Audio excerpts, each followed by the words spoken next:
In the name of Allah, the entirely merciful, the especially merciful. Ha-Meen. The revelation of the book is from Allah, the exalted in might, the wise. Indeed, within the heavens and earth are signs for the believers. And in the creation of yourselves and what He disperses of moving creatures are signs for people who are certain in faith.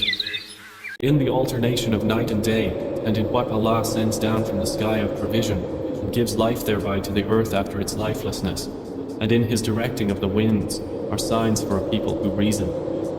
These are the verses of Allah, which we recite to you in truth. Then in what statement after Allah and His verses will they believe? Woe to every sinful liar, who hears the verses of Allah recited to him, then persists arrogantly as if he had not heard them. So give him tidings of a painful punishment. And when he knows anything of our verses, he takes them in ridicule. Those will have a humiliating punishment.